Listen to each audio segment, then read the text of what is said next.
L'origine de Lien de table, c'est d'abord la musique.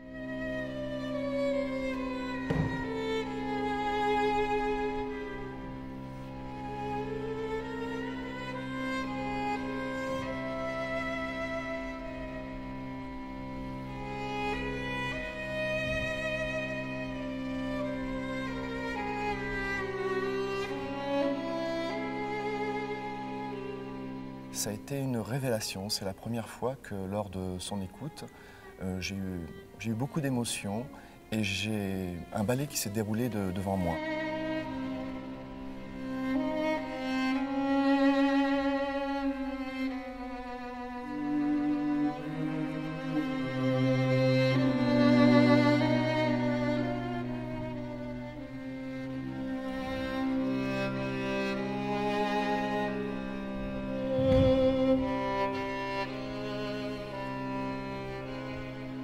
J'ai associé finalement ce que j'appelle le repas mythique et légendaire, le repas dominical, à cette musique.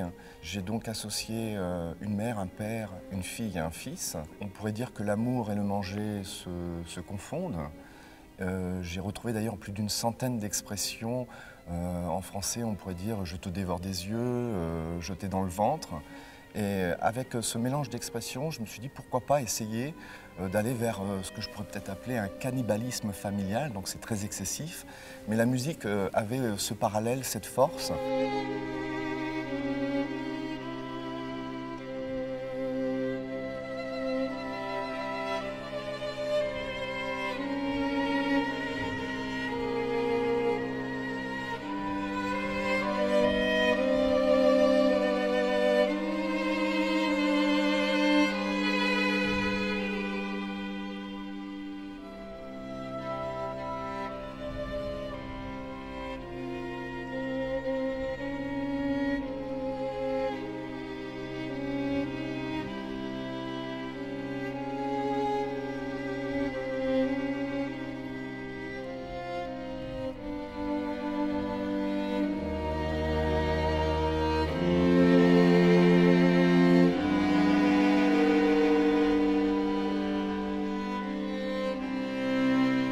Le frère et la sœur ont une connivence fraternelle.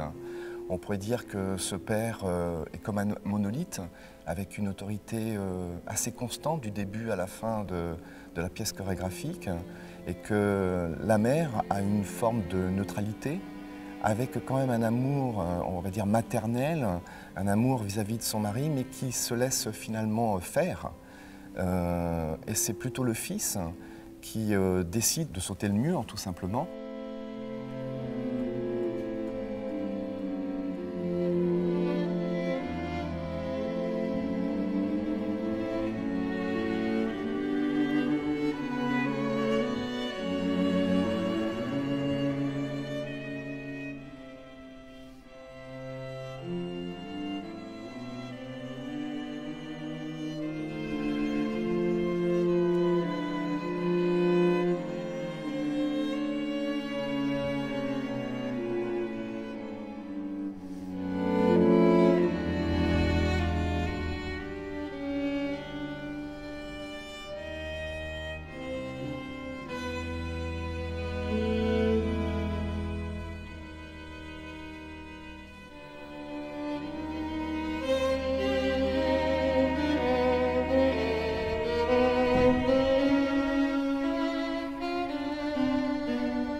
Le fait que le fils puisse détacher cette guinde d'un coin de la table, on pourrait imaginer que cette table aussi, c'est son nombril, et que ce cordon ombilical, tout simplement, il le déchire, il l'arrache.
moi, c'est une exposition.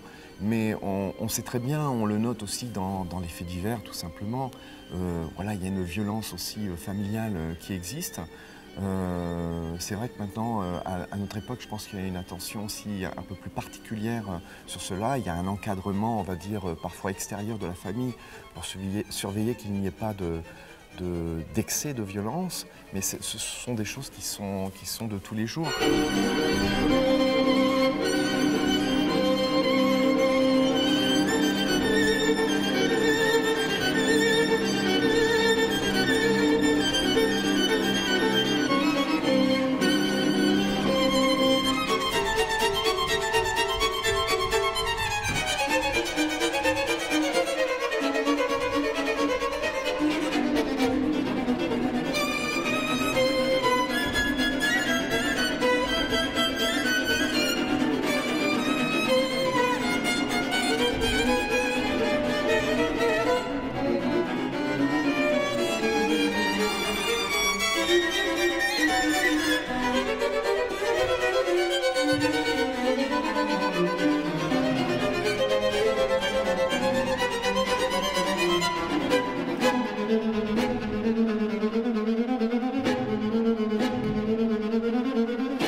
Finalement, je crois que j'ai voulu, à travers la mer, montrer la douceur maternelle, qui est malgré les mauvais agissements du père, qui est dans cette rigidité monolithique, la mère puisse être quand même dans la compassion et puisse avoir ces moments voilà, de consolation, de douceur, puisqu'il y a quand même malgré tout beaucoup de virulence et de violence de la part du père.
souhaité que ce soit un huis clos pour essayer de rentrer dans une simplicité, on va dire, scénographique. Voilà, que ce soit un cadre absolument noir.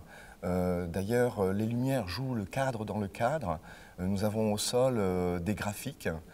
Ces graphiques, ce sont des carrés ou des rectangles qui sont sans doute une déclinaison de la forme rectangulaire de la table qui se trouve au centre de la pièce et qui ensuite, cette table aussi est mobile puisqu'elle elle est déplacée par la famille selon les situations. Et ensuite, c'est un huis clos parce qu'au début, tout se passe sur la table et autour de cette table. Et c'est un élargissement finalement, comme je disais, visuellement une déclinaison. Ben, nous avons aussi au niveau de l'espace ce qu'on pourrait appeler différentes pièces d'une maison, par exemple. Et donc des situations dans le salon, dans la chambre, dans la salle à manger, dans le placard.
Je n'ai pas voulu faire une pièce noire, sombre. Elle expose simplement, c'est-à-dire que je n'ai pas voulu porter de jugement. D'ailleurs, ce n'est pas une pièce non plus autobiographique, même s'il y a peut-être certains éléments qui m'appartiennent, bien entendu. Mais c'est quelque chose qui était de l'ordre de l'évocation de l'évocation en mettant voilà, différentes situations, que la fille par exemple tire la langue ou morde la table, qu'il y ait des situations de dessous de table, qu'il y ait toutes ces interrelations entre ces 4 personnages liés à cette table. Voilà, c'était vraiment l'idée de montrer, voilà, mais surtout pas de démontrer.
Je me suis aperçu aussi, avec ma proposition, que le lien est assez récurrent dans mes ballets, que je travaille beaucoup sous forme de huis clos, en effet, que ce soit Les Épousés, La Salle des Pas Perdus, que je vais reprendre prochainement avec des danseurs contemporains.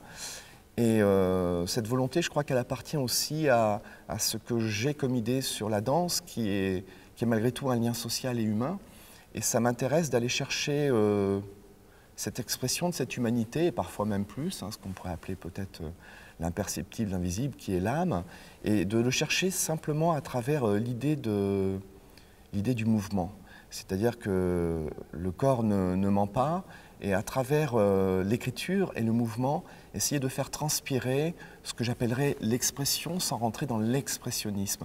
C'est de pouvoir décanter les charges, le vécu finalement même du narratif des personnages, pour que la traduction se fasse uniquement par la parole du corps.